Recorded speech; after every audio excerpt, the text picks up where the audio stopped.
if you go to Ecoada, the website, go to MA Eco Entrance. वैसे I have a message for you. Please read that message जब आप घर पे होगे, right? Go to MA Eco Entrance. This is course detail and syllabus. अब आपको क्या करना है, आपको इसको डाउनलोड करके रख लेना अपने पास, क्योंकि यही इसी कोर्स डिटेल और इसी सिलेबस से हम आगे चलने वाले हैं, राइट? Just a second.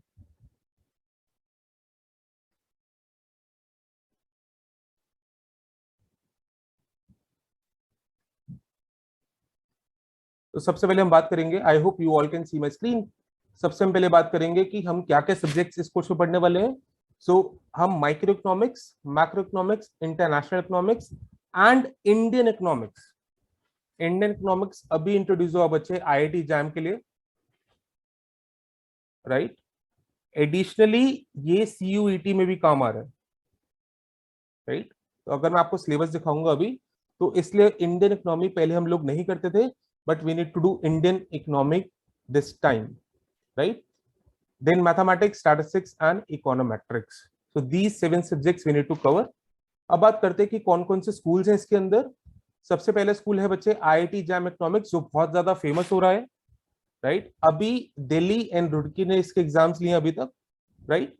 फिर Delhi school of economics, obviously Indian statistical institute, as you all know about that. CUET, अब CUET के अंदर अभी तक JNU, BHU, that is Banarasi Das Hindu college, UOH Hyderabad university and Ambedkar college, ये सारे रजिस्टर कर चुके बच्चे CUET के अंदर. अगर और कॉलेज रजिस्टर करेंगे वो भी CUET के अंदर आ जाएंगे. अभी तक इन सब कॉलेजेस ने रजिस्टर किए. या IGDIR is the best college if you want to move out to Maharashtra, right? Then we have Shiv Nadar, Ashoka की फैकल्टी बहुत अच्छी है बच्चे, although it is quite costly, but उसकी फैकल्टी बहुत बढ़िया है. Madras school of economics, Jamia Millia Islamia तभी जाना जब आपको सेंट्रल यूनिवर्सिटी में जाने का मन है, नहीं तो कहीं और हो जाता है तो कहीं और के लिए सोचना. यहाँ पे अभी फैकल्टीज अच्छी नहीं है बच्चे, right? IIFT and Gokhale. Coming to sir what all we are doing, वो मैं आपको थोड़ी देर में बताता हूँ. In this case we have test series, जिसके अंदर 12 टेस्ट होंगे.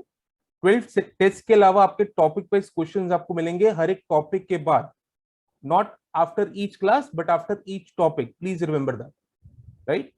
उसके बाद 6 डेज क्लास होंगी, मंडे, वेंसडे, फ्राइडे MWF, हम इकोनॉमिक्स की बात करेंगे बच्चे इस क्लास में. ट्यूसडे, थर्सडे एंड सैटरडे हम स्टैटिस्टिक्स, मैथ्स और इकोनोमेट्रिक्स की बात करेंगे, and Sunday is your doubt class. क्या? So this is all about the course information. Let's move ahead with the syllabus. अब IIT जैम का सिलेबस मैंने सबसे पहले इसलिए शो करा है क्योंकि IIT जैम के सिलेबस में उन्होंने हर एक चीज कवर कर दी है.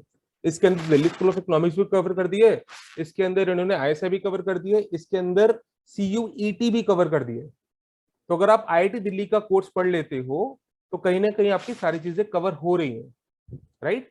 छोटी सी एक चीज का डिफरेंस है, वो है इंडियन इकोनॉमी, जो CUET पे थोड़ा सा इधर उधर है, जो IIT दिल्ली में इतना नहीं है, राइट? तो कमिंग टू माइक्रो इकोनॉमिक्स, अभी ये सारे डिटेल आप घर बैठ कर प्लीज देख लेना. मैं आपको सिर्फ सब्जेक्ट्स बता रहा हूं कि क्या क्या है पूछ रहे हैं. Macro economics, statistics and Indian economy. तो यहाँ की जो इंडियन इकोनॉमी है और जो इंडियन इकोनॉमी CUET के अंदर है, उसमें डिफरेंस है बच्चे. क्या? Mathematics for economics. Then we have Indian statistical institute. The syllabus is mathematics, elementary statistics. Word elementary है सिर्फ, वो पूछते एडवांस लेवल का ही है. क्या? तो वर्ड्स में मत जाना please. Then micro economics and macro economics, again same things are written over here. Consumer behaviour, production, market, सब ये IIT वाले सिलेबस है बच्चे. क्या? मैच कर रहा हो तो प्लीज एक बार आप मैच खुद से भी कर सकते हो. Then we have Delhi school of economics. Delhi school of economics ने सिलेबस के बजाय आपको रीडिंग लिस्ट प्रोवाइड की हुई है. So I will take care of these reading list, don't worry. Yeah but जो भी मैं आपको होमवर्क दूंगा वो आपको करना पड़ेगा. या okay. Then we have CUET का सिलेबस. इसके अंदर माइक्रो इकोनॉमिक्स, अब CUET के अंदर बच्ची this is less maths heavy as compare to IIT Delhi. Delhi school of economics and ISI. तो ऑब्वियसली अगर ISI, Delhi school of economics और आईटी के लिए पढ़ रहे हो, ये चीजें वहां पे कवर हो जाएंगी जो कि लेस मैथ से भी है। या देन मैक्रो इकोनॉमिक्स। अब इन लोगों ने मैक्रो इकोनॉमिक्स को और ज्यादा डिवाइड किया हुआ है। ये सारी चीजें हम मैक्रो में पढ़ेंगे बच्चे, ये सारी, यहां तक ये पूरा का पूरा मैक्रो इकोनॉमिक्स हमारे लिए। आपने मंडल फ्लेमिंग मॉडल मैक्रो में पढ़ा है, आपने आईएसएलए मॉडल, सोलो मॉडल, ये सारे मैक्रो में पढ़े हुए हैं। इन लोगों ने इसको डिफरेंशिएट कर दिया। या then statistical method in economics, mathematical method in economics and Indian economy. तो यहाँ की इंडियन इकोनॉमी और आईआईटी की इंडियन इकोनॉमी में डिफरेंस है बच्चे। या तो दिस इज द सिलेबस। और मैं कौन से सिलेबस को फॉलो करूंगा? ऑब्वियसली मैं आईआईटी जैम वाले सिलेबस को फॉलो करूंगा। उसका रीजन सिंपल है। उसका रीजन ये है कि अगर आपने आईआईटी जैम वाले सिलेबस पढ़ लिया तो आपके सारे स्कूल्स और सारे मेजर स्कूल्स कवर हो गए। या so this is a simple reason. अभी आपके दिमाग में या मन में कोई भी डाउट है, यू कैन आस्क। नहीं है तो we can start with micro. You have any doubt? Yeah sir I have one. So sir ये जैसे सेंट्रल यूनिवर्सिटी में कौन कौन से कॉलेजेस है, मतलब कई सारे सेंट्रल यूनिवर्सिटीज है, तो मतलब अगर सीयूईटी दे रहे तो कौन से बेस्ट कॉलेजेस, मतलब वो बच्चे, कैसे होता है? अभी तक इको के सिर्फ 5 कॉलेजेस आए जो मैंने आपको बताया, राइट? अब दिल्ली स्कूल ऑफ इकोनॉमिक्स अगर उसके लिए रजिस्टर करता है तो वो भी इसके अंदर आ जाएगा, पर फिर उसका सिलेबस सीयूटी वाला हो जाएगा, राइट? तो ओके वो कॉलेजेस पे डिपेंड करता है कि कौन कौन से कॉलेजेस या फिर यूनिवर्सिटीज रजिस्टर करना चाहती हैं। अब ये है सेंट्रल का, बट इसमें स्टेट यूनिवर्सिटीज भी रजिस्टर कर रही हैं, राइट? तो it depends on the college, वो चेंज भी हो सकता है, राइट? ठीक है। ओके। और किसी के मन में कोई डाउट, कोई शंका, anything you want to ask? ठीक है। So do have pen and paper with you, और pen and notebook rather, paper से काम नहीं चलेगा क्या? So let's start with microeconomics.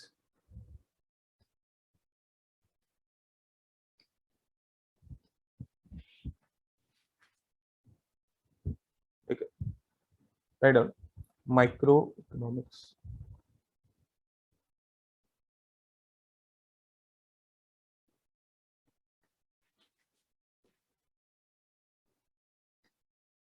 Amit and Kriti bache, I request you please switch on your webcam. In the case of microeconomics, first we are dealing with consumer behavior.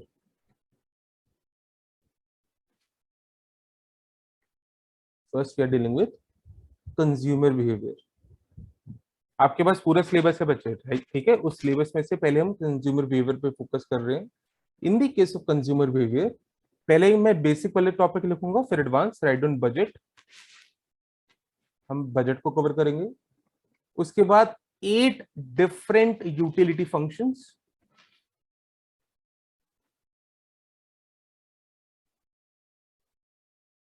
Right? उसके बाद हम discuss करेंगे demand को। उसके बाद हम discuss करेंगे इलास्टिसिटीज of demand. इसके अंदर बच्चे तीन चीजें हैं। Number 1 own price elasticity, second is cross price elasticity, and third is income elasticity.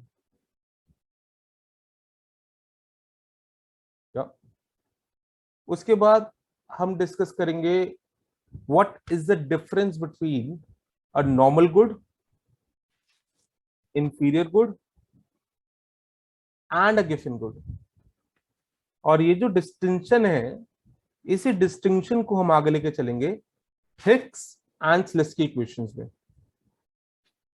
Hicks and Slutsky equations, right? आगे चल सकते हैं। मैं turn the page. Yeah amazing. उसके बाद हिक्स के और स्लेस्की के बाद हम बात करेंगे एप्लीकेशंस की। इन द केस ऑफ एप्लीकेशंस, हम 2 एप्लीकेशन स्टडी करेंगे बच्चे। एक है इंटर टेम्पोरल, जिसके अंदर हम करंट एंड फ्यूचर कंजम्पशन की बात करेंगे, and the other one is labour market, right? So let's start with a very basic topic, which is budget. Right on budget. क्योंकि बहुत ज्यादा बेसिक है, तो इसमें हम ज्यादा टाइम वेस्ट नहीं करेंगे, हम 12th क्लास से पढ़ते हुए आ रहे हैं। मेरे कुछ क्वेश्चंस हैं, आप उसका प्लीज आंसर कर देना जब मैं बोलूंगा। So in the case of budget, there are two concepts. One is known as budget constraint and the other is known as budget line. In the case of budget constraint, let's say we have two goods, X and Y. So budget constraint is price of X into X plus price of Y into Y is less than equals to M. Diagrammatically अगर मैं इसको बोलूं, if this is a budget constraint, ये जो मेरे coordinates हैं, this is M by Px, this is M by Py. Here I am measuring good X, here I am measuring good Y, and this is my budget constraint. Budget constraint क्या बोल रहा है? अगर आपकी income 100 है तो या तो आप 100 कंज्यूम कर सकते हो, आपसे उससे कम, बट 100 से ज्यादा you can't consume, right? But in the case of budget line, my equation is Px into X plus Py into Y is equals to M. Now, so this is the budget line, right? Graphically, we all know that this is good X, this is good Y, this is M by Py, and this is M by Px. Now, my question number one is, why do you think from this equation you got a line? इस equation से line क्यों बन रही है? जल्दी से answer दो, बहुत बेसिक क्वेश्चन है। कर्व क्यों नहीं बन रहा, लाइन क्यों बन रही है? I hope you know the difference between curve and a line. अब इस इक्वेशन से लाइन क्यों बन रही है, कर्व क्यों बन रही है? याद है वैसे बच्चे? Go on sir. Price ratio constant है। And what is price ratio? P upon X. नहीं, वो तो ठीक है, P of X. Correct, Px by Py, but what is that? अगर ये कांस्टेंट है तो ये बजट लाइन क्यों बन रही है, बजट कर्व क्यों नहीं बन रहा? I am not getting that sir क्योंकि उसके पास फिक्स्ड अमाउंट ऑफ मनी है, तो फिर नहीं नहीं ना। अच्छा, सबसे पहले बताओ इक्वेशन ऑफ लाइन क्या होती है? y is a function of x। Equation of line का मतलब क्या होता है कि x की पावर 1। अब इसको अगर आप y के टर्म्स में लिखोगे बच्चा, आंसर क्या आएगा? y equals to m minus P X into X by P Y आएगा आंसर? पूछ रहा हूं, इसको y के लिए सॉल्व करो बच्चे, राइट? अब बताओ यहाँ पे x की पावर कितनी है? 1। Therefore, this is a line. Additionally, जब भी हम लाइन की बात करते हैं बच्चे, कोई भी लाइन की बात करते हैं, तो उसका स्लोप हमेशा कांस्टेंट रहता है। And what is the slope of budget line? What is the slope of budget line? निकालते हैं स्लोप। अब स्लोप निकालते हैं P X upon P Y. Absolutely, minus P X by P Y. But how are you finding the slope? क्या ये root learning है या पता है कि कैसे निकालते हैं? सर हम इक्वेशन को लिखेंगे इन द बेसिक फॉर्म, तो जो m आएगा that is the slope. m यहाँ पे है बच्चे। Sir in the sense that हमारे x कोऑर्डिनेट के साथ जो कांस्टेंट जुड़ा हुआ है दैट इज करेक्ट। तो स्लोप का, अब इकोनॉमिक्स में हमेशा याद रखना बच्चे, स्लोप का आप निकालोगे कैसे? dy by dx। हमेशा जब भी स्लोप की बात मैं करूंगा, आप डेरिवेटिव्स का टर्म्स में सोचोगे। अब थोड़ा सा 12th क्लास में हमने ये सीखा था कि y equals to mx plus c, m उसका वो होता है स्लोप। बट इसका जल्दी से डेरिवेटिव निकालो बच्चे, dy by dx, और आंसर बताओ क्या आ रहा है? अमित बच्चे, can you please switch on your webcam?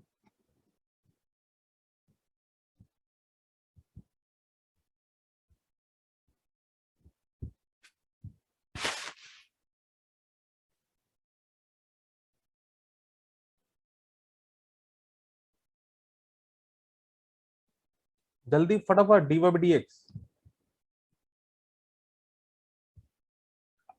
जिसको dy by dx नहीं आता प्लीज मुझे बता दो, I will help you guys.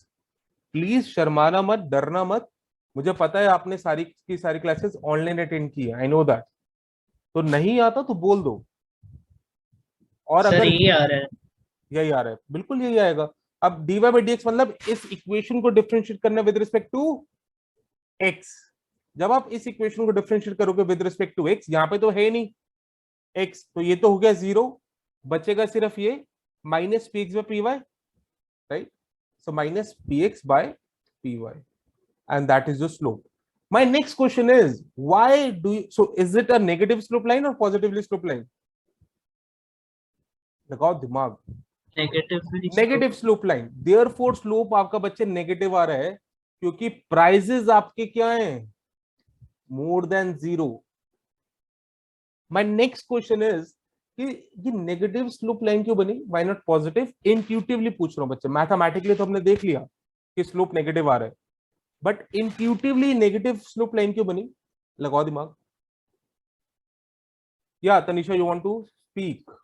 या So because हम लोग if we take more of one good, then we have to lessen another good. मतलब हम दोनों चीजों के more and more नहीं ले सकते. और We have क्यों to नहीं ले सकते? compromise somewhere. क्यों नहीं ले सकते दोनों? Because we have a budget constraint. तो हम budget Absolutely bang on.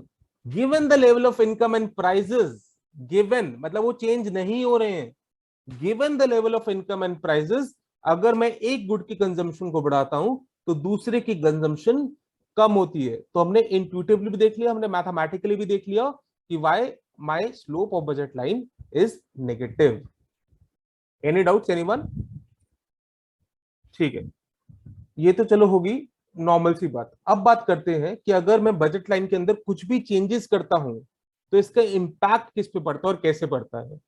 तो सबसे पहले हम बात करते हैं, अच्छा एक बता दो, बजट लाइन शिफ्ट कैसे होती है? बजट लाइन अगर इनकम बढ़ती है तो नहीं, सिर्फ इनकम से नहीं बच्चे, क्या प्राइजेस की वजह से भी बजट लाइन शिफ्ट हो सकती है? Yes sir.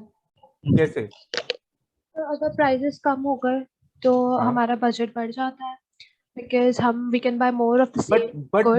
बट मैंने सुना था अगर प्राइस ऑफ एक्स कम या ज्यादा होता है तो लाइन रोटेट होती है, शिफ्ट नहीं होती। तो यहाँ पे शिफ्ट की बात कर रहे हैं, क्या बजट लाइन शिफ्ट होगी? लगाओ दिमाग। अगर चलो ठीक है, इनकम का पहले लिखते हैं, write down shift in budget line. Sir अगर प्राइसेस ऐसे शिफ्ट होती है कि मतलब जो पहला बजट लाइन था और दूसरा बजट लाइन उनका स्लोप एक हो तब शिफ्ट हो। एब्सोल्युटली, और स्लोप एक कब होगा? जब दोनों के प्राइसेस प्रोपोर्शनेटली चेंज होंगे। तो इसका मैं आपको जल्दी से एग्जांपल देता हूं, तो लिख दो shift in budget line number 1, if income rises then budget line will shift rightward. और ये ऐसा क्यों होता है, एक बार इसको भी देख लेते हैं फटाफट बच्चे। अगर ये आपकी ओरिजिनल बजट लाइन थी तो ये m by px था, यहाँ पे this is for good x, this is for good y, this is m by py, right? Amit बच्चे ध्यान स्क्रीन पे।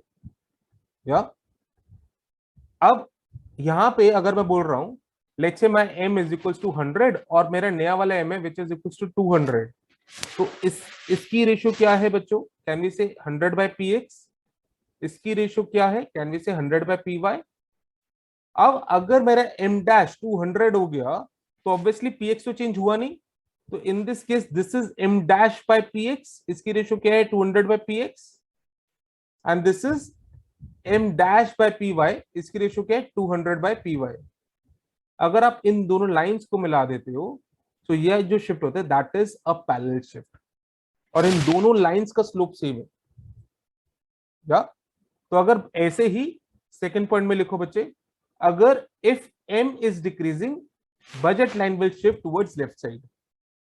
If m is decreasing budget line will shift towards left side. Third point में लिखना अब आपने, if prices of both goods changes by the same proportion,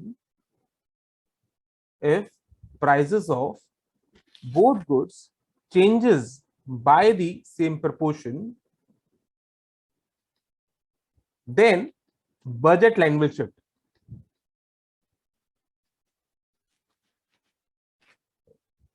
bracket में लिखना है, रीजन being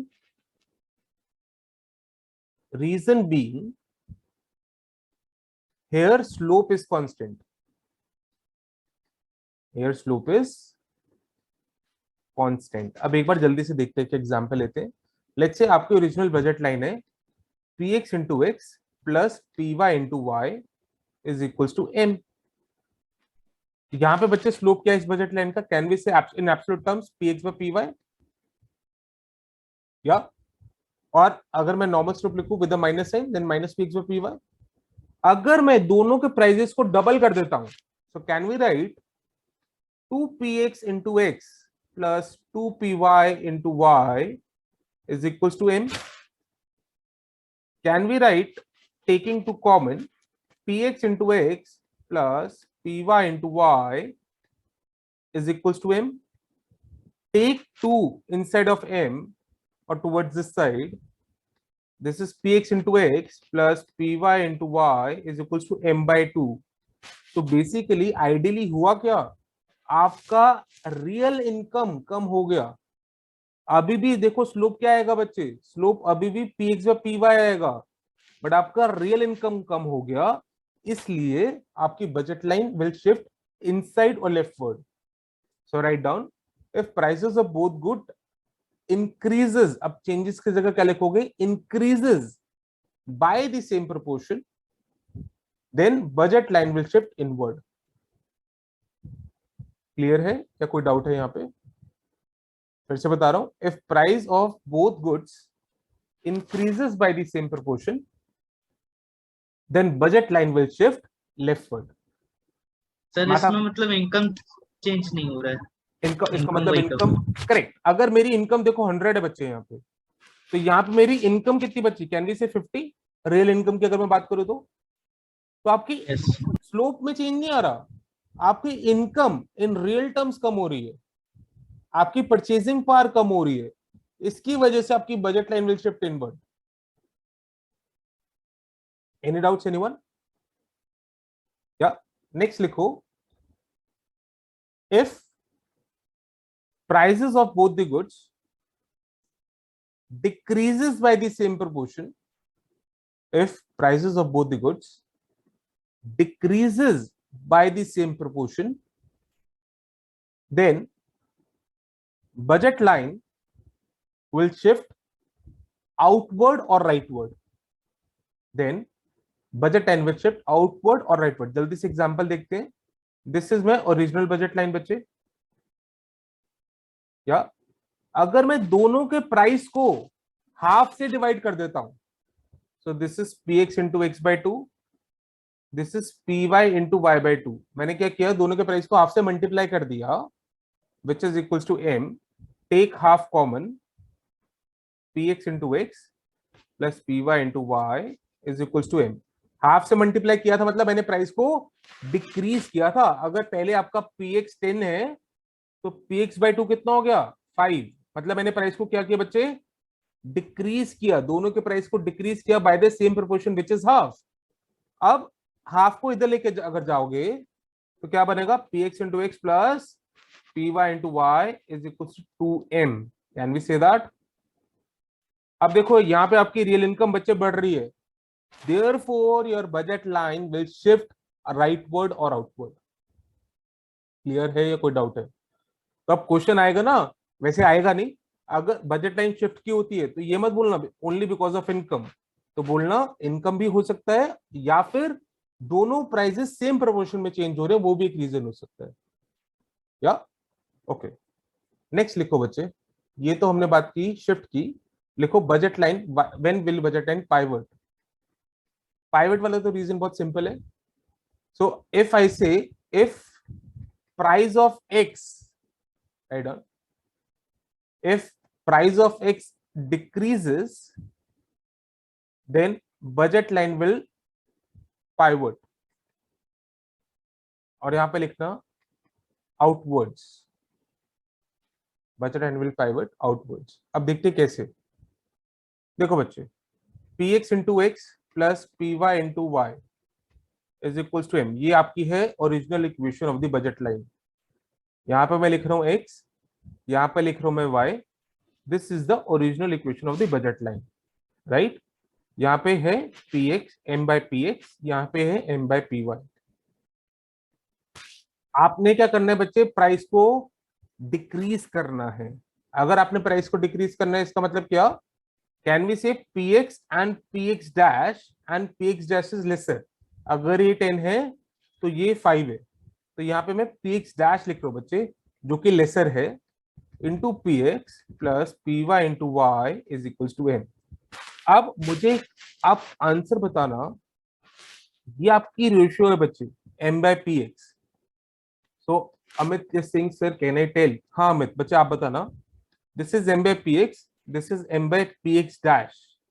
इन दोनों में से बड़ा कौन सा होगा given this information? लगाओ दिमाग. px ही बड़ा होगा. m by px ही बड़ा Yes. होगा. You are saying this, Amit? Yes sir. नहीं, ये गलत जवाब है बच्चे. उसका रीजन देता हूं मैं आपको. अगर लेट्स से आपका m 100 है और आपका px मैंने ले रखा है 10 और px डैश ले रखा है 5, तो बताओ 100 बाय px, px कितने बच्चे 10, can we say this is equal to 10, और m कितने बच्चे आपका 100, 100 by px dash, what is your px dash, can we say 5. तो इसको अगर आप कट करोगे तो आंसर आएगा बच्चे 20. 10 बड़ा है फिर 20, या फिर 20 बड़ा है बच्चे, 20 बड़ा है, right. Therefore, so sorry, therefore this holds true and hence your ratio is now m by px dash. It will come here. क्या मेरे m में चेंज आया? कोई भी चेंज नहीं आया था. क्या मेरा py में कोई चेंज आया? कोई चेंज नहीं आया. तो इसलिए आप इन दोनों पॉइंट्स को कनेक्ट कर दोगे and hence your budget line will pivot outward. ये चीज क्लियर है या क्लियर नहीं है? सबसे पूछ रहा हूं बच्चे. Yes sir. या एनी डाउट्स एनीवन? ठीक है, ठीक है. Since you don't have any doubts, आगे चलते हैं. ठीक है, राइट डाउन इफ. अच्छा, मुझे एक और चीज यहाँ पे पूछनी थी. What is the slope of white line? What is the slope of white line? Can we say slope of white line is minus px by py? What is the slope of yellow line? Can we say slope of yellow line is minus px dash by py? अब बताओ कि कौन सा slope ज्यादा है, कौन सा कम है? लगाओ दिमाग. कौन सा स्लोप ज्यादा है और कौन सा कम है? दो ही ऑप्शन है, px Sir, by py. px minus px dash by py. Sir px dash वाला उसका स्लोप ज्यादा है. अच्छा, एक सेकेंड दे वैसे. Yes, you are right. Ronit, you are saying something बच्चे. या Ronit, go ahead. Yes sir. I'm saying that minus px dash upon my py is small. Correct, absolutely. तो minus px dash by py and px by py, right. अब ध्यान से देखना, मैं आपको एक बहुत अच्छी चीज बताने वाला हूं. आपने बोला sir in absolute terms this is more, right. In absolute terms इसको प्लस कर देते हैं अभी के लिए, क्योंकि एब्सोल्यूट टर्म्स की बात कर रहे हैं. अगर आपका स्लोप एब्सोल्यूट टर्म्स में ज्यादा है तो लाइन विल बी स्टीपर और flatter. Hey Radhika, you need to switch on your webcam बच्चे. And Amit, you too. Yeah line will be steeper और फ्लैटर. लगाओ दिमाग. इन दोनों लाइंस को देखो, स्टीपर. तो एक चीज बच्चे नोट में डाल लो या नोट में लिख लो. If slope is increasing,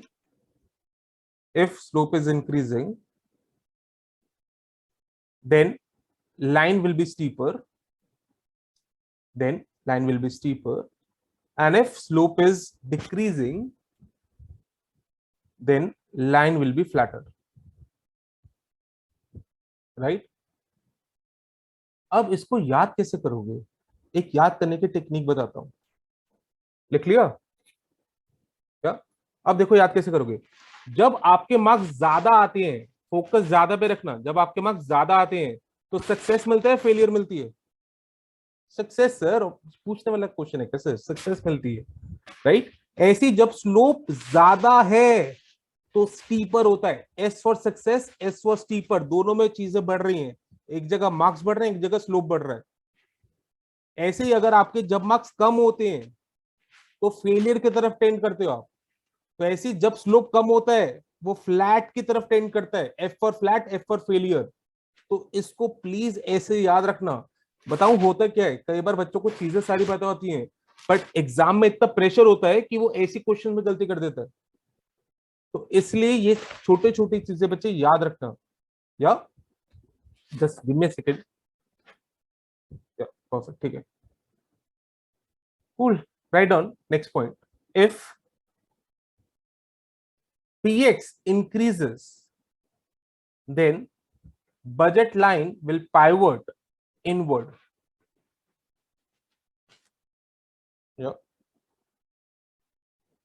in this case slope बताओ जल्दी से, मैं दो लाइनें बता रहा हूं. This is the original budget line and this is the new budget line. यहाँ पे बच्चे है आपका m by px, यहाँ पे है m by px dash, where px dash is more as compared to px, right? In this case, flatter is steeper. Steeper. Why steeper? Sir because new budget line का slope ज्यादा है. New budget line का? Slope ज्यादा है. Are you sure? Absolutely, you are right. So this is px by py, and this is px dash by py. Since px dash is more as compared to px, इसलिए इसका slope ज्यादा है, इसलिए line is steeper. या similarly बच्चे आपके लिए जो होमवर्क है वो ये है कि ऐसे ही सेम चीज पी वाई के साथ करना और अपने आंसर्स को देखना क्या आपके आंसर मैच हो रहे कि नहीं हो रहे. क्या नाउ कमिंग टू, ये तो बहुत बेसिक सी चीजें थी. अब लिखो टैक्सेस. यहाँ पे थोड़ा सा चैलेंज आएगा पर ज्यादा नहीं.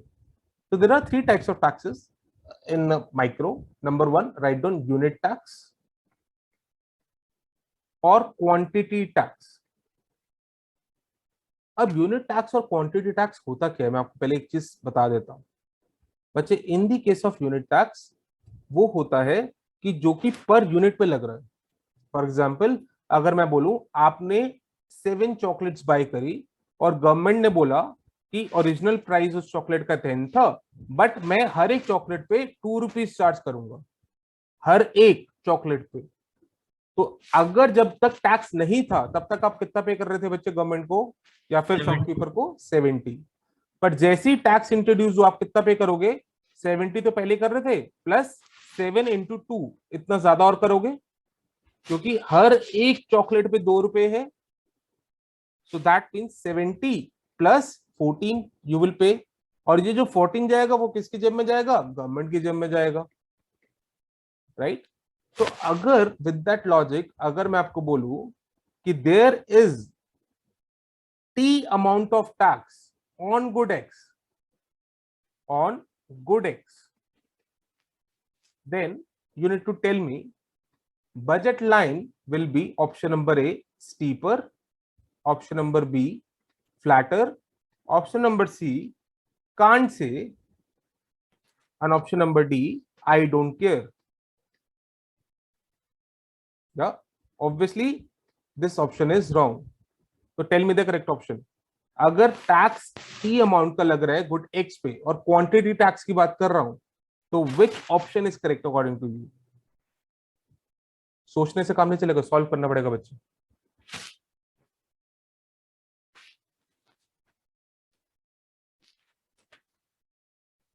सर स्टीपर होगा. स्टीपर किसने बोला? रोनित. सर मैंने. अच्छा देवेश सर, एब्सोल्युटली स्टीपर. इसको देखते हैं why it is steeper.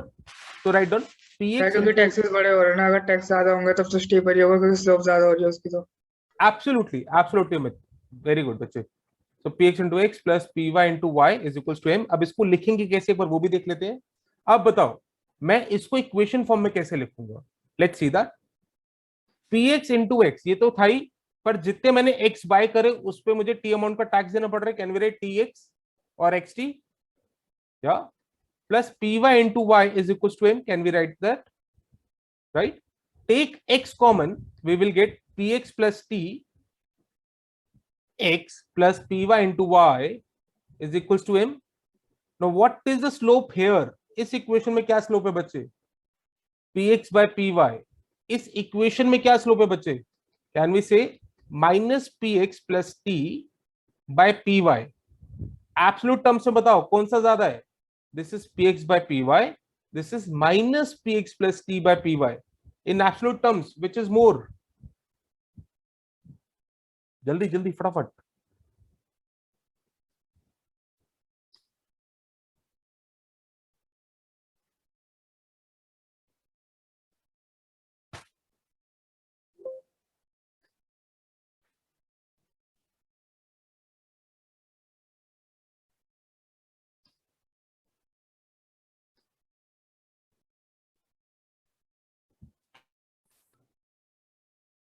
I am really very sorry guys, I don't know what happened, एकदम से मेरी लाइट स्विच ऑफ हुई और वो सारा घर कनेक्ट हो गया. Amit and Divya, are you there? Yes sir. Where were we? हाँ, एब्सोल्यूट टर्म्स की बात कर रहे थे. मैं एक बार फिर से सारी क्वेश्चन लिख देता हूँ. So we are comparing this px by py and px plus t by py. Now tell me बच्चे कि एब्सोल्यूट टर्म्स में can we say this is more? If this is more, तो after tax slope is increasing, therefore budget line will be steeper. That is option A is correct. Works? Yeah. अब आपका homework है, obviously आप PY के साथ करोगे, आपको answer पता है. अगर पीवाई के साथ करोगे तो आपका जो नया वाला आएगा वो आएगा px by py plus t, right? In that case your budget line is flatter. But मेरे दिमाग में एक और क्वेश्चन है. Write down, if government imposes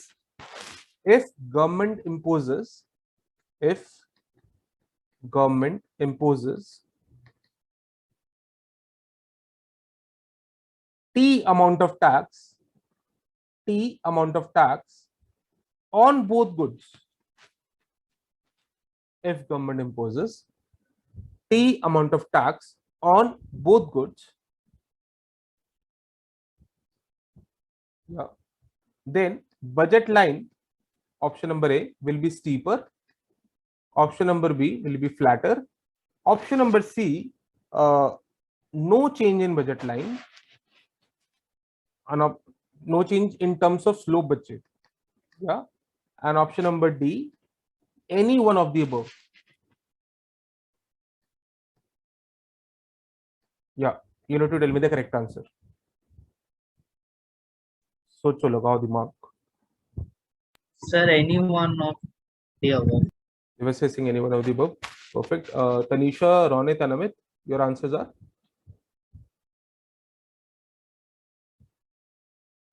D, sir. D. I do feel any one of the above. And why you are saying so? Why any one of the above? क्योंकि tax तो दोनों goods पे एक ही amount का tax लग रहा है. T. So, but P or price of X or price of Y, since the proportion differentiate करेगा. Correct. So, अगर proportion different है, तो वो steeper भी हो सकता है, flatter भी हो सकता है, कोई change भी नहीं हो सकता. Right. Absolutely. So in this case, the correct answer is any one of the above. उसका reason is very simple. Reason is that, अब बताओ, जब px into x plus py into y था, तो यहाँ पे बच्चे स्लोप क्या था? px by py. जब px plus t into x plus py plus t into y हुआ, तो यहाँ पे स्लोप क्या हुआ बच्चे? px plus t by py plus t. अब अगर आपके दिमाग में आ रहा है कि ये तो नो चेंज आना चाहिए था, that is wrong. Write down case number 1. If px equals to py, if px equals to py, तो ये होता px plus t by py plus t. ये होता px plus t by px plus t बच्चे, क्योंकि py equals to px. अगर आप इसको कैंसिल कर देते तो आपका आता slope which is equals to 1. और ओरिजिनल स्लोप क्या था बच्चे आपका? px by py. Since px equals to py, so px by px only. इसको काटते तो आंसर आता 1. तो नो चेंज तभी हो सकता है when px equals to py. Right. Write down case number 2. If px is more than py, तो देखते क्या होता है. इसको बच्चे ले लो 2, इसको ले लो 1, और t को ले लेना 1. सो ओरिजिनल इक्वेशन में हमारा स्लोप क्या था? px by py, that is equals to 2 by 1. और जो नई इक्वेशन बनी आफ्टर टैक्स, उसमें स्लोप क्या था बच्चे? px plus t by py plus t, that is equals to 2 plus 1 is 3, 2 plus 1 is 3, and 1 plus 1 is 2, which is equals to 1.5. अब बताओ, पहले का स्लोप था 2, जैसी टैक्स इंट्रोड्यूस स्लोप हो गया बच्चे 1.5, तो स्लोप डिक्रीज हो रहा है, देयरफॉर यहाँ पे आया फ्लैटर. केस 1 में क्या आया था? No change. यहाँ पे क्या आया? फ्लैटर. अब केस 3 की बात करते हैं एक बार. If px is less than py, in this case बच्चे इसको ले लो 1, इसको ले लो 2 और t को भी लेना आप 1. Earlier my slope was px by py, which is equals to half, which is equals to 0.5. Now my slope is px plus t by py plus t, which is equals to, so this is 1 plus 1, that is 2, divided by 2 plus 1, which is 3, and your answer is 0.66. पहले slope था 0.5, slope बढ़ के हुआ 0.66, therefore slope is और budget line will be steeper. तो हमने 3 different cases करे और 3 डिफरेंट केसेस में डिफरेंट आंसर आ रहा है. Therefore the correct answer is any one of the above. अब इसमें एक और चॉइस वो दे सकते थे, ऑप्शन 1 ABC सेम रखते, फोर्थ में रखते it depends on the price. तो it depends on the price is the correct answer. Is that clear? या यस. अमेजिंग. कोई डाउट होगा किसी को, कहीं पे भी रुकना होगा स्लाइड्स में तो प्लीज मुझे बता देना, मैं रुक जाऊंगा. या okay.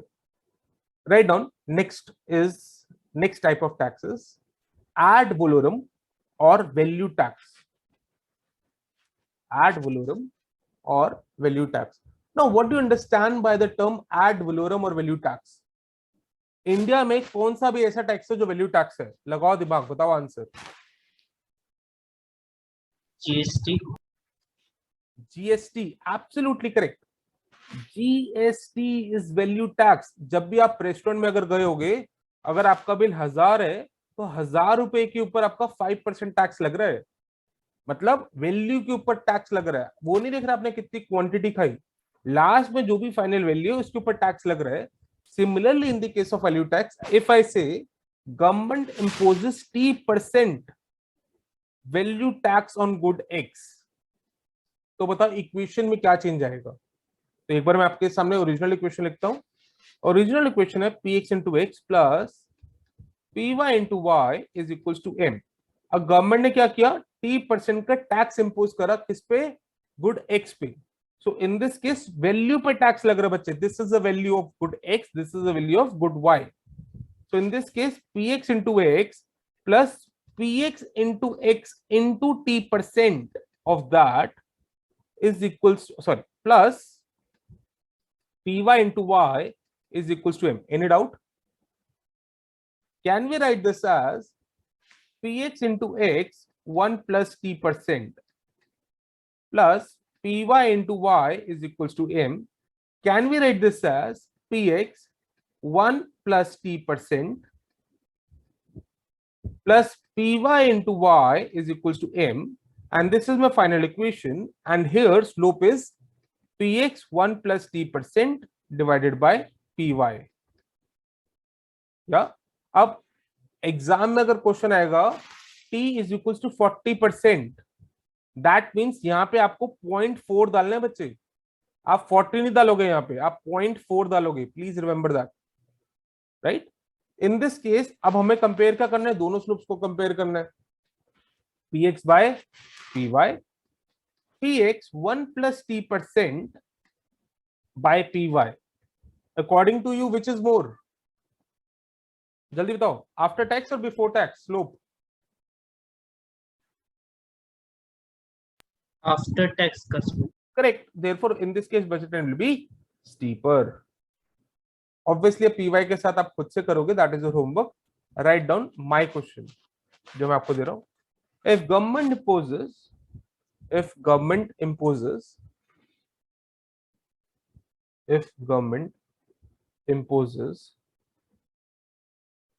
T% of tax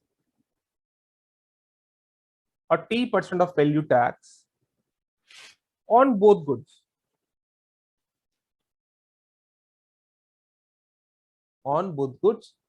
in this case option number A is budget line will be steeper, option number B is budget line will be flatter, option number C no change in budget line, option number D any one of the above. Think and answer.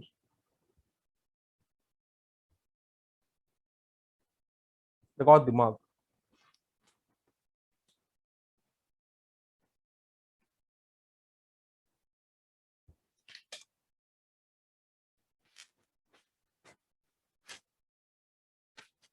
Amit, you know the answer बच्चे?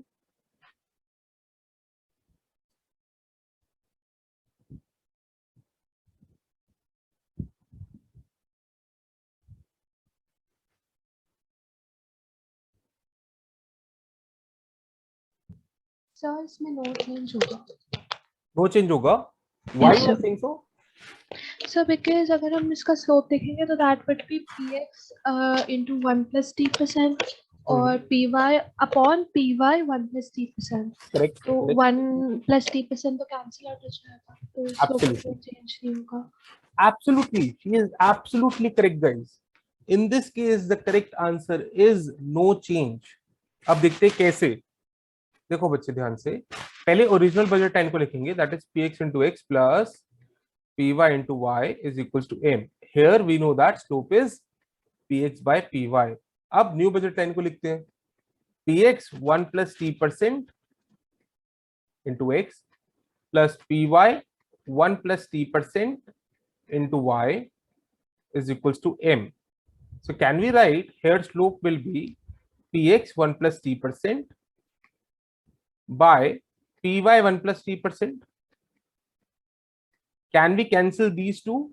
The answer is yes, we can. And that is equals to px by py. Can we say that there is no change in slope? Whatever the prices are, there is no change in slope. अब वो आपको examiner ऐसे भी confuse कर सकता है, यहां बोलेगा no change, option number C में बोलेगा नो चेंज और बोलेगा budget line will shift outward, और ऑप्शन नंबर डी में वो बोलेगा no change in slope but budget line will shift inward. Now what is your correct answer, outward और inward? लगाओ दिमाग। बजट लाइन आउटवर्ड शिफ्ट होगी inward given the same situation, क्योंकि slope तो change हुआ नहीं, तो ऑब्वियसली बजट लाइन शिफ्ट हुई है। Inward change you are saying inward, and why you are saying so बच्चे? सर बिकॉज 1 plus t% अगर मैथमेटिकली देखें तो हम राइट साइड में डालेंगे तो m upon 1 plus t% होगा। Absolutely, और 1 plus t obviously 1 से ज्यादा है, therefore m upon 1 plus t is lesser as compared to m, therefore it will shift inward. मैं आपको मैथमेटिकली इसको बता देता हूं। बेसिकली इस इक्वेशन को बच्चे अगर आप सॉल्व करोगे तो we can write px into x py into y is equals to m upon 1 plus t%, right? और क्योंकि ये 1 से ज्यादा है, therefore this is lesser as compared to m, therefore your budget time will shift inward. Any doubts, anyone? Yeah, ठीक है, cool. Write down next tax बच्चे, next type of tax, that is lump sum tax. Sorry, lump sum. अच्छा एक और चीज याद रखना, ये सारे के सारे बेसिक्स है बच्चे, आपको एकदम टिप्स में होने चाहिए, क्योंकि अगर आप ISI की प्रिपरेशन पे जा रहे हो तो वहां पे दो तरह के एग्जाम्स होते हैं, first is objective, second is subjective. तो ये कभी कभी ऐसे क्वेश्चंस डाल लेते हैं उसमें, और ऐसे नहीं बोलेंगे लमसम टैक्स है, क्वांटिटी टैक्स है, वो सीधा बोलेंगे गवर्नमेंट ने जीएसटी इंपोज करा, अब बताओ बजट टाइम में क्या चेंज आएगा। तो आपको ये पता होना चाहिए कि जीएसटी इज वैल्यू टैक्स, अच्छा वैल्यू टैक्स होगा तो ये चेंजेस आएंगे, या राइट ऑन लमसम टैक्स। अब लमसम टैक्स का मतलब क्या होता है?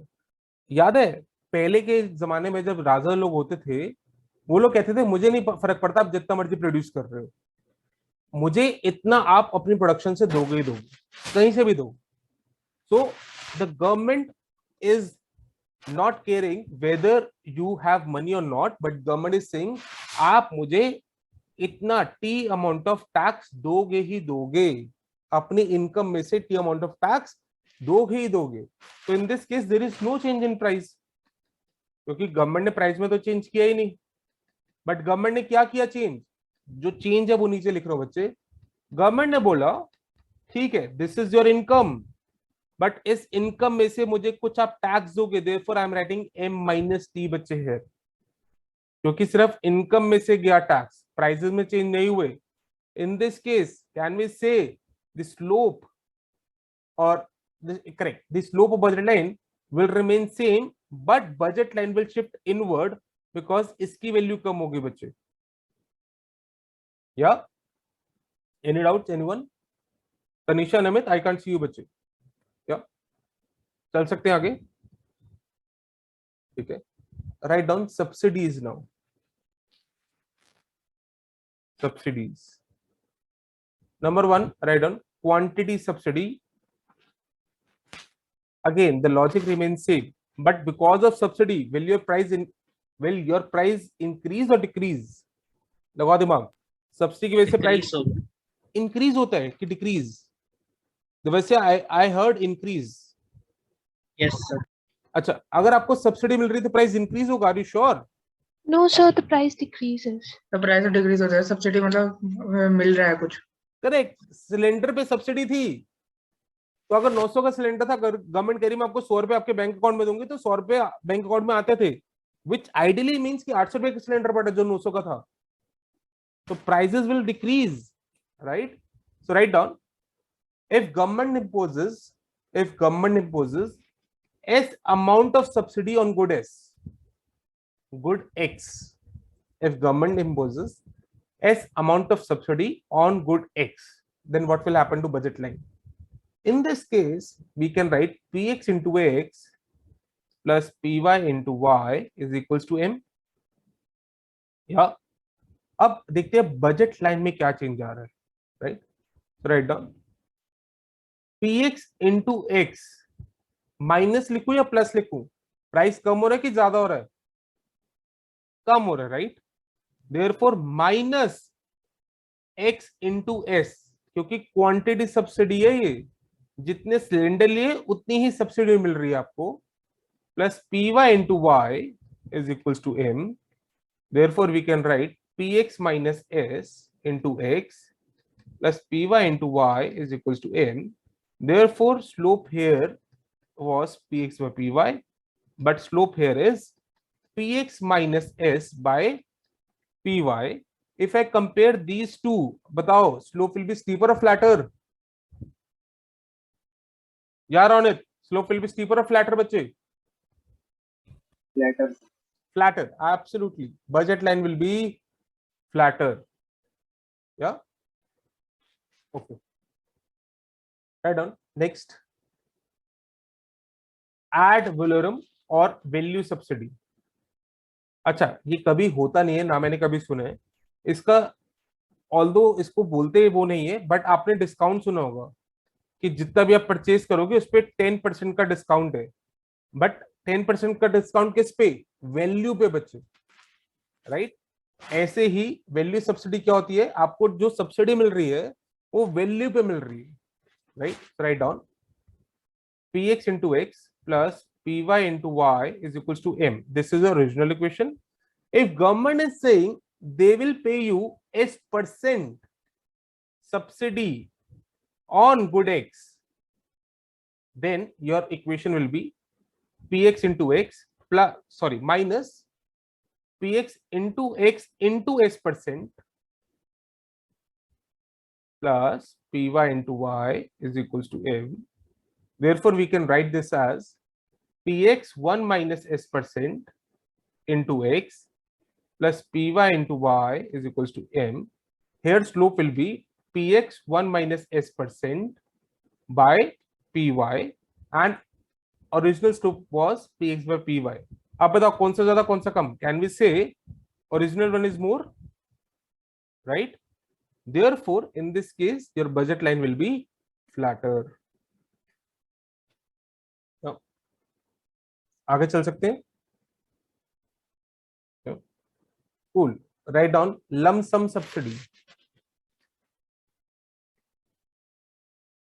अच्छा, अब अगर मैं ISI का टीचर होता या फिर दिल्ली स्कूल ऑफ इकोनॉमिक्स का टीचर होता, मैं लमसम सब्सिडी एग्जाम में पता है कैसे देता? अभी एक मोदी गवर्नमेंट की पॉलिसी आई थी कि फार्मर्स को वो 6,000 रुपए देंगे per year, irrespective of how much they are producing. कुछ लिमिट था कि उनके पास इतनी लैंड होनी चाहिए, but irrespective of production government will give 6,000 rupees to farmers, right? So this is the case of lump sum subsidy बच्चे. This is the case of lump sum subsidy. वो कह रहे हैं आपकी इनकम जो मर्जी हो, बट हम अपनी तरफ से आपको इतना पैसा देंगे so that your income will rise. In that case, if my original equation is Px plus X plus P Y into Y, sorry P X into X plus P Y into Y is equal to N, जैसी मुझे lump sum subsidy मिली of amount S, in that case it will be px into x plus py into y is equals to m plus or minus, पैसा मिल रहा है Plus, absolutely plus s. In this case no change in budget line in terms of slope, but budget line will shift rightward. Budget line will shift rightward because your income is increasing. Any doubts, anyone? अब पूरा basic clear है बच्चे, budget line और taxes subsidy सब चीजें clear है, line steeper flatter everything is clear, yes, amazing. Now write down utility functions.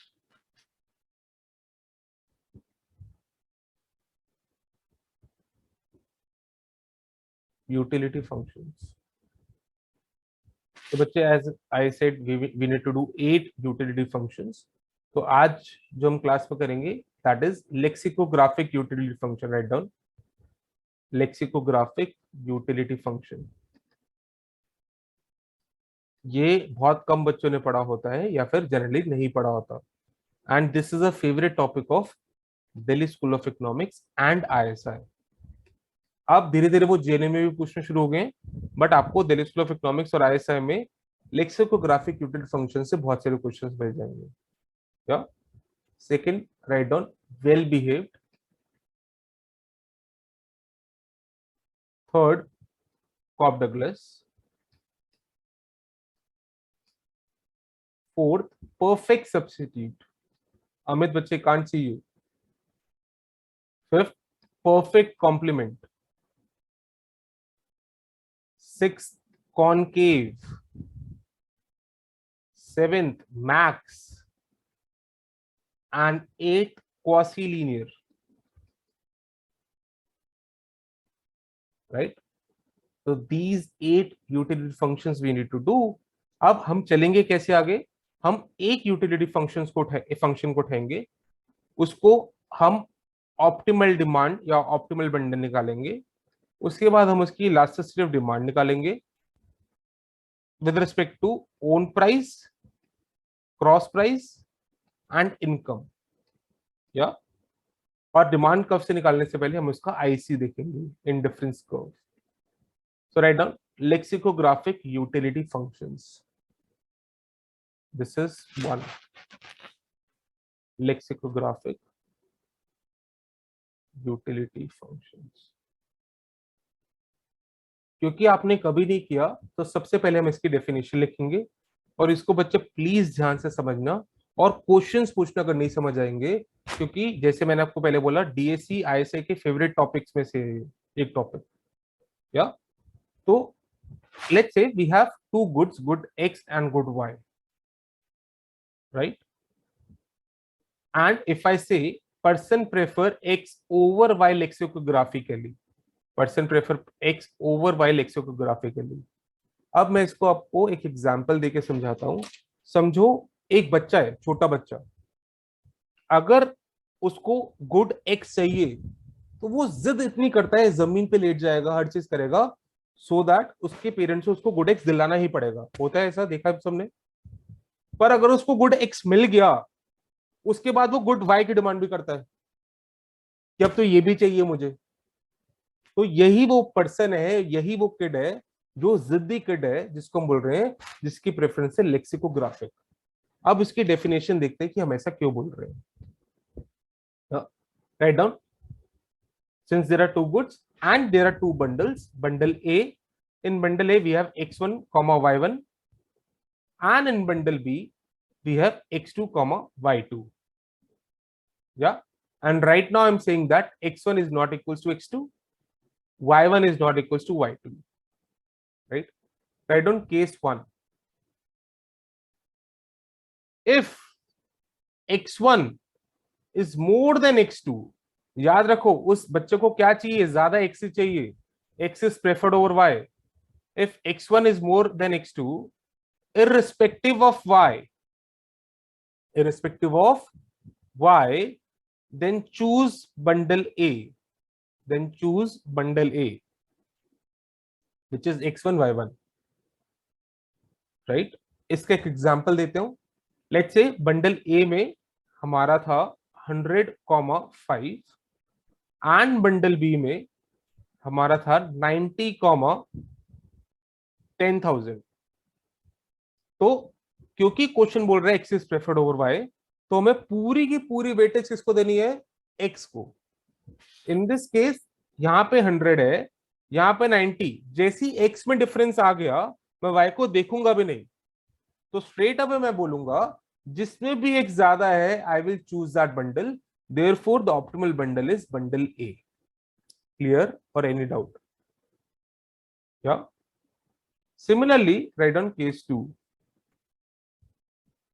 if x1 is less than x2, again irrespective of y, then person will choose bundle B, that is x2 comma y2. Yeah, for example, if a equals to 100 comma 10 and b equals to 101 comma 1, in that case क्योंकि यहाँ पे x में एक quantity ज्यादा है, therefore person will choose bundle B, that is x2 comma y2. वो y की तरफ देखेगा भी नहीं। क्यों? क्योंकि for the time being x1 is not equals to x2. But what if case 3 में लेते हैं, what if x1 is equals to x2? मैंने आपको वो वाला किट बताया था, अगर अब दोनों जगह उसको सेम अमाउंट ऑफ x मिल रहा है तो वो कहेगा मुझे y ज्यादा चाहिए, right? So write down, in this case, if y1 is more than y2,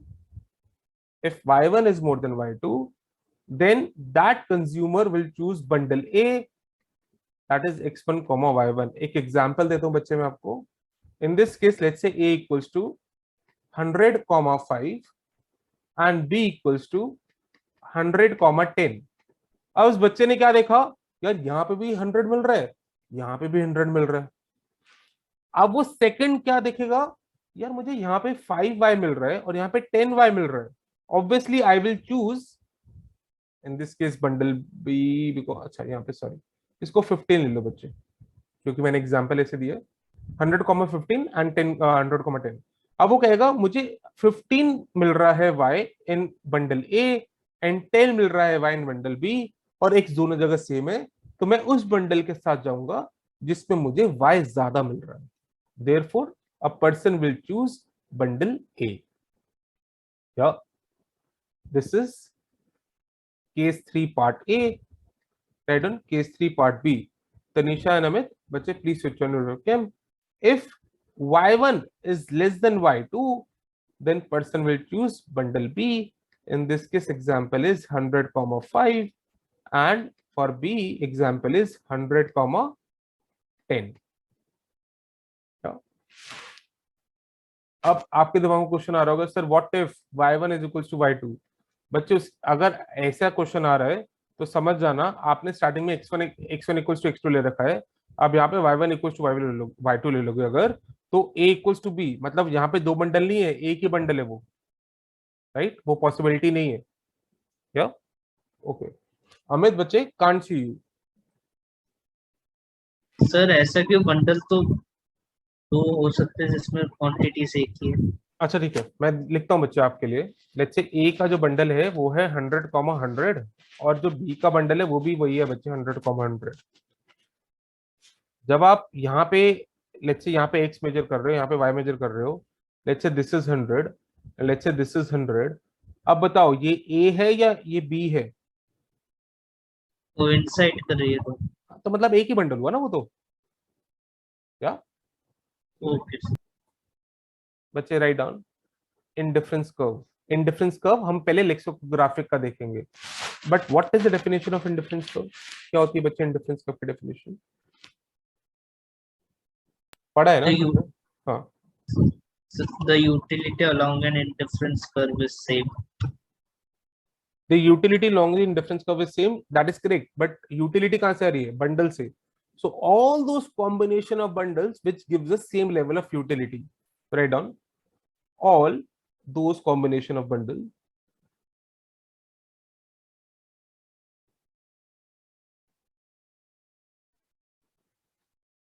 which gives the same level of utility,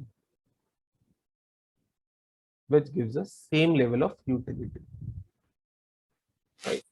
तो यहाँ पे हम बच्चे इंडिफरेंस कब बनेंगे, बनाते हैं,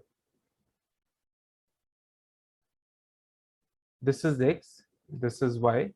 याद रखना इंडिफरेंस कब आप कौन सी डेफिनेशन के लिए बना रहे हो बच्चे, when x is preferred over y, right? यहाँ पे एक बंडल ले लो and call this bundle bundle a, एंड यहाँ पे है x1 y1, which means that this is x1 and this is y1। अब हमें इंडिफरेंस कब बनाने के लिए ऐसे बंडल्स ढूंढने हैं जिससे हमें सेम यूटिलिटी मिले। अब ढूंढने की कोशिश करते हैं।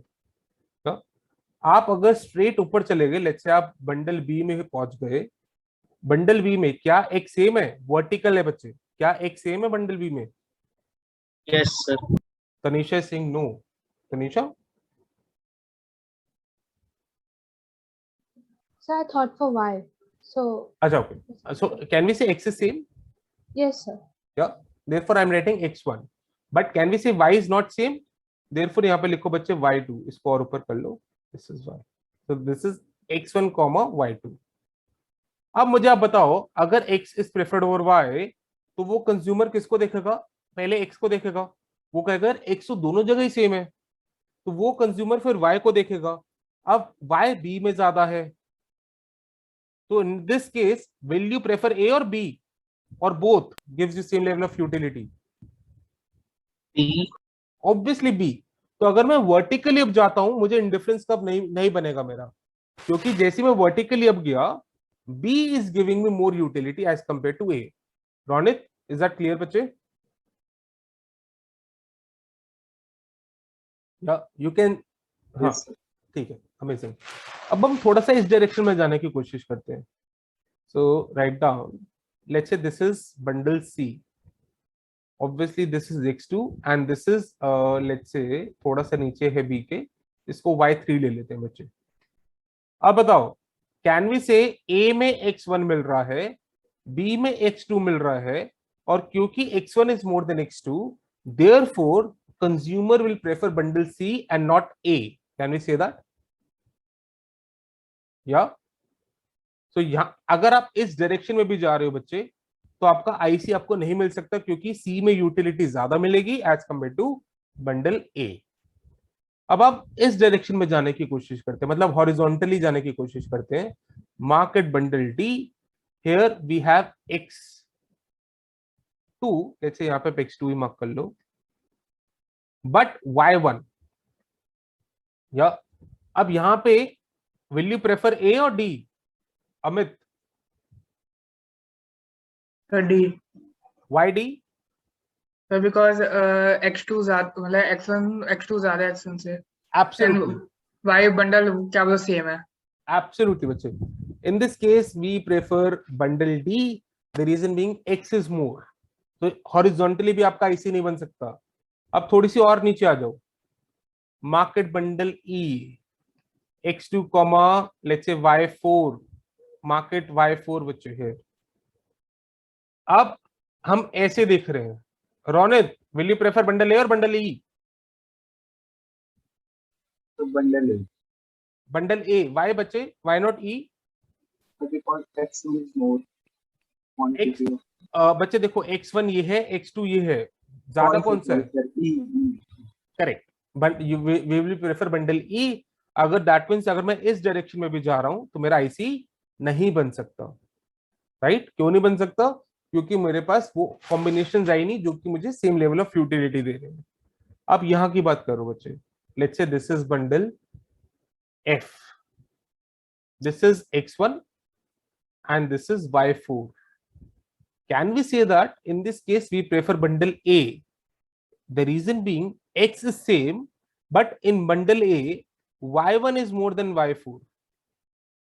Therefore मैं अगर नीचे भी कहीं पे आ रहा हूं, तो मेरा IC नहीं बन सकता, राइट? अब थोड़ा सा इस डायरेक्शन में चलने की कोशिश करते हैं। मार्केट G, और इसको लिखो बच्चे X3, Y4, मार्केट X3 है। अब आपको A के साथ ही कंपेयर करना है। A में X1 है, G में X3 है। विल यू प्रेफर X1 और X3? Divya X1. X1 absolutely, therefore bundle A is preferred. अभी तक ऐसे कोई बंडल नहीं है जो कि सेम लेवल ऑफ यूटिलिटी दे रहा है। सो आगे मूव करते हैं। Market bundle H, here we have X3, Y1. अब obviously X3 is lesser than X1, therefore we again prefer bundle A. तो इंडिफरेंस कर्व हॉरिजॉन्टली भी नहीं बना। अब एक बार यहां की बात करते हैं। मार्केट बंडल I, यहां पे लिखो बच्चे X3, Y2। अगेन X3 और X1 को अगर हम कंपेयर कर रहे हैं तो X1 ज्यादा है, therefore that kid or that consumer will prefer bundle A.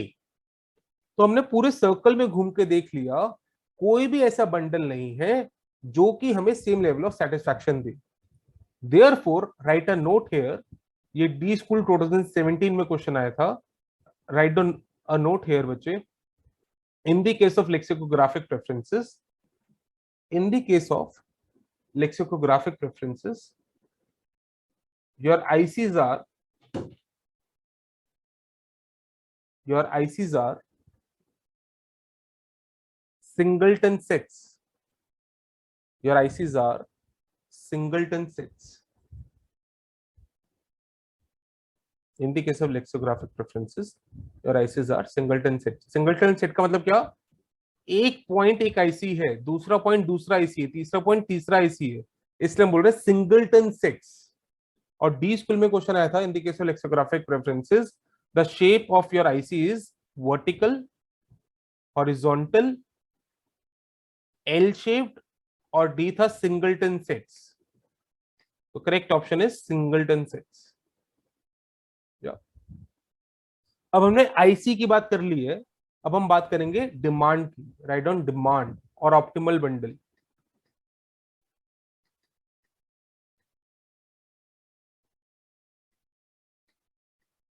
याद रखना जो हम कर रहे हैं that is for X is more than Y लेक्सिकोग्राफिकली।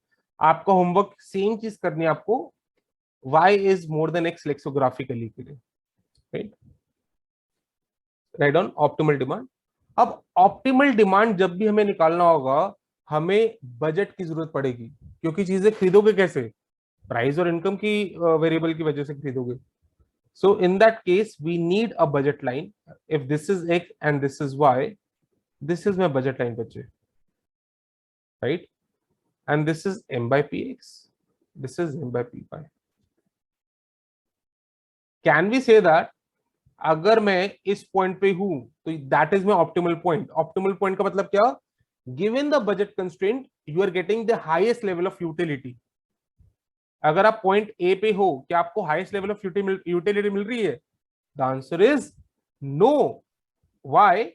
क्योंकि अगर आप इस डायरेक्शन में मूव करते हो, ए और बी को देखो, बी में ज्यादा प्रेफरेंस है या ए में? सेटिस्फैक्शन बी में ज्यादा है ए में? सॉरी, बी में। करेक्ट। तो बी से ज्यादा यूटिलिटी मिल रही है, तो ए से नहीं मिलेगी। और दूसरी चीज, जब भी हम ऑप्टिमल बंडल की बात करेंगे बच्चे, हम ये एज्यूम करेंगे कि हम अपनी सारी की सारी इनकम यूज कर रहे हैं। So that means optimal bundle should be on the budget line, not inside the budget line. क्या? अब देखो, क्या पॉइंट बी ऑप्टिमल है? The answer is no.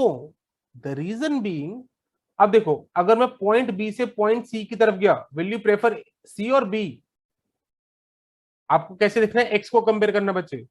If this is x1 और सी में ये है x2, कौन सा x ज्यादा है? बी वाला x ज्यादा है। So in this case I will prefer B. तो अभी तो लग रहा है बी इज ऑप्टिमल, बट अगर मैं इस डायरेक्शन में मूव किया तो अब बताओ, डी में x उससे भी ज्यादा है, ई होगा, तो डी इज ऑप्टिमल। बट अगर मैं यहां पे मूव किया तो अब ये वाला ये ऑप्टिमल हो जाएगा। आप तो ये कहोगे। ऐसे करते करते आप बच्चे इस पॉइंट पे आ जाओगे, and this is the optimal bundle. That means you are consuming only good X and zero amount of good y in the case of lexicographic preferences if x is preferred over y. So write down, in this case x star is m by px and y star equals to 0. Now I am waiting for 10 to 20 seconds. Think over it and ask your doubts, if you have any.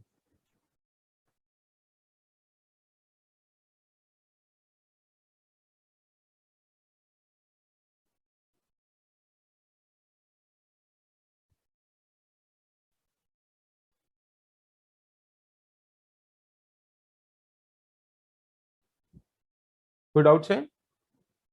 नहीं है, आगे चल सकते हैं. So Ronit, Divasya, Tanisha and Amit, बच्चे, can we move ahead? Yeah. Sir एक doubt है हाँ हाँ पूछो. सर, अगर यहाँ पर देखें इस वाले पॉइंट में, इस कॉर्नर पॉइंट में, इसमें तो हम y कंज्यूम नहीं कर रहे, तो इसलिए वो ऑप्टिमल बंडल है, क्योंकि हम because we are preferring x over y और हम y कंज्यूम ही नहीं कर रहे, तो इसलिए वो ऑप्टिमल नहीं नहीं नहीं नहीं नहीं नहीं नहीं नहीं. अब मैं आपके साथ एक और गेम खेलता हूँ यहाँ पे. लेट्स से वो गेम है और एक स्कीम देता हूँ. ऐसे क्वेश्चन डी स्कूल में बहुत आते हैं. Write down one question. x is preferred over y lexicographically. x is preferred over y lexicographically. अभी आपने क्लास में क्या पढ़ा कि ऑप्टिमल बंडल के लिए ये होना जरूरी है, राइट? बट मैं अब देखो थोड़ा सा क्वेश्चन को ट्विस्ट कर रहा हूं और आपको एक और चीज गिवन है. Your income is equals to 100. Your income is equals to 100. Price of x is 5. Price of y is 10. But government poses a restriction on good x. Government poses a restriction on good x, and government is saying you can buy only, and the government is saying you can buy only 6 amount of good x. You can buy only 6 amounts of good x. Then what is your optimal bundle? अब लगाओ दिमाग. तो optimal bundle क्या होगा इस case में?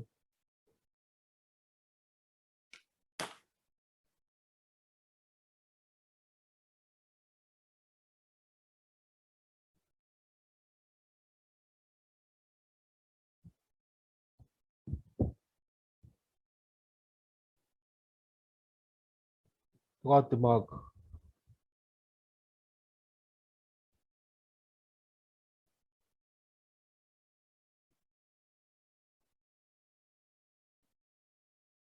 Should I tell you? Sir थोड़ा सा टाइम दीजिए कर रहा हूँ. हाँ हाँ. So probably 6 units of x and 5 units of y. 6 units of x and 5 of y. Why 5 of Yes, sir. So if we calculate according to our income, y would come out to be 7. But since we have a condition that we have to buy x more and y less, so No, optimal. we are not saying we need to buy x more or y less. I just said that x is preferred over y lexicographically. This is not, we are not saying x, we need to buy x more as compared to y. Okay. The So question- then the optimal bundle would be 6 units of x and 7 units of y. Correct, absolutely. और अगर question में ये change आ जाए कि government imposes a limit कि आप 30 rupees से ज्यादा नहीं खर्च कर सकते on good X, in that case as well this is your optimal bundle. या अब देखो मैं आपको एक चीज बताता हूं. अमित बच्चे, कैमरा ऑफ हो गया बच्चे आपको. देखो यहाँ पे ऐसे केसेस में दिवस्य बच्चे, आई एम टेलिंग यू, या यहाँ पे ऐसे केसेस में आइडियली हमें पता है this is the answer. But जब आपको ये पता ही है कि आप 6 यूनिट से ज्यादा नहीं बाय कर सकते, तो ऑब्वियसली आप कुछ y के भी यूनिट लोगे, राइट? हाँ जी. तो px into x plus py into y should be equals to m. Yes. What is the value of px? 5 into 6 plus py, 10 into y is equals to 100. Therefore 10y is equals to 70. Therefore y is equals to 7. Therefore this is your optimal bundle बच्चे. Okay, sir. Right? तो जो आपका question था कि sir क्या हमेशा हम ऐसे ही करेंगे कि x को ज्यादा ले लेंगे, मतलब x को पूरा ले लेंगे और y को 0 रखेंगे? The answer is no, it depends on the question. But अगर कुछ भी स्कीम, कुछ भी गिवन नहीं है, then yes, you are absolutely right. In this case, x star is equals to m by px and y star is equals to 0. क्योंकि वो consumer क्या कह रहा है, since x is preferred over y, मुझे जितना ज्यादा x देना आप दे दो, मेरा पेट नहीं भर रहा, या इसलिए वो सारी की सारी इनकम x में लगा देता है और y को 0 रखता है। क्या? Okay. Write down elasticity of demand. अच्छा, ये सारे के सारे प्रोसेस हम सारे 8 यूटिलिटी फंक्शंस के साथ करेंगे। क्या? सबसे पहले लिखो बच्चे, own price elasticity of demand.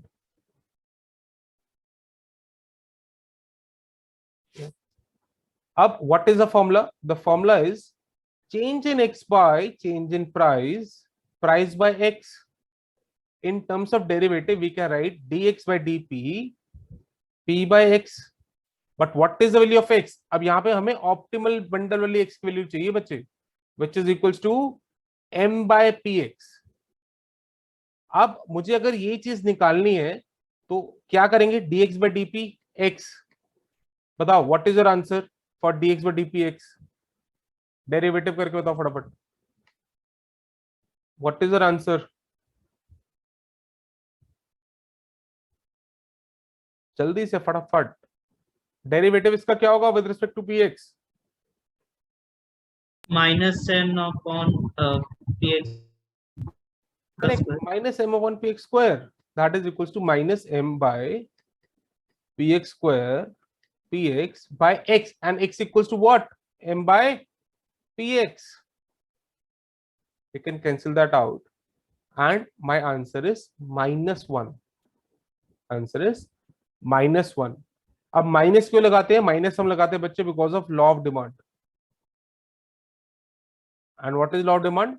If price increases by 1%, यहाँ पे 1% इसलिए, सो बेसिकली मैं इलास्टिसिटी को समझा रहा हूं। If price increases by 1%, then demand or quantity demand will decrease by 1%.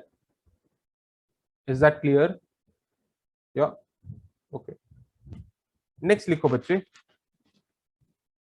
क्योंकि यहाँ पे क्रॉस प्राइस इलास्टिसिटी हम नहीं निकाल सकते क्योंकि प्राइस ऑफ अदर गुड है नहीं, तो क्रॉस प्राइस इलास्टिसिटी हम निकालेंगे in the case of perfect substitute and perfect complements. उसमें जो भी आपके डिमांड आएंगे वो प्राइस ऑफ एक्स और प्राइस ऑफ वाई के टर्म से भी आ सकते हैं। Write down. नेक्स्ट हम करेंगे इनकम इलास्टिसिटी ऑफ डिमांड।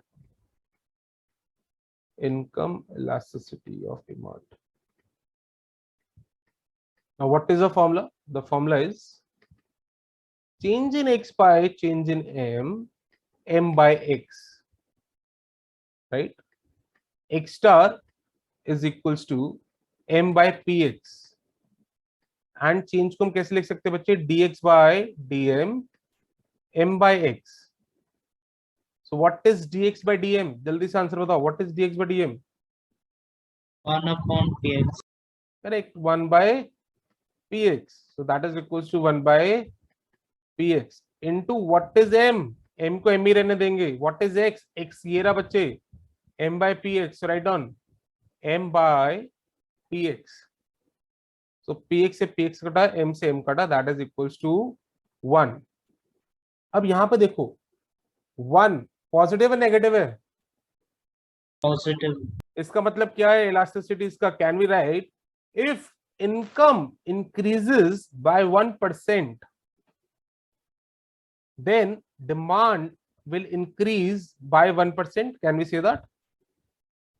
क्योंकि पॉजिटिव है। आप मुझे बताओगे ये नॉर्मल गुड है या इंफीरियर गुड है? Normal good. Why normal good? क्योंकि नॉर्मल गुड क्या कहता है कि अगर आपकी इनकम बढ़ रही है तो डिमांड भी बढ़नी चाहिए थी।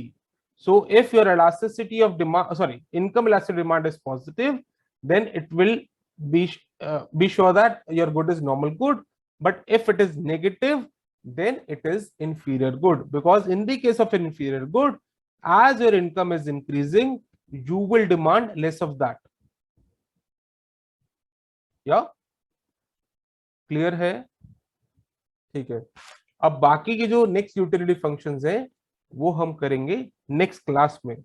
जो आपकी कल क्लास है बच्चे वो मैथमेटिक्स की क्लास होगी, उसकी जो नेक्स्ट डे क्लास होगी उसमें हम नेक्स्ट यूटिलिटी फंक्शंस को कंटिन्यू करेंगे। इज दैट क्लियर और एनी डाउट? ठीक है, Tomorrow same time. Same time बच्चे, absolutely. I will share the link with you for the next class, yeah and कल मिलते हैं। अगर किसी को कोई भी डाउट है तो आप मुझे प्लीज व्हाट्सएप कर देना। Works? Cool, bye guys, have fun. Thank you sir, good night. Sir ये जो अभी ट्रायल क्लासेस चली है ना? हाँ बच्चे, अभी 3 ट्रायल क्लास चलेंगी, ये एक और उसके बाद एक और।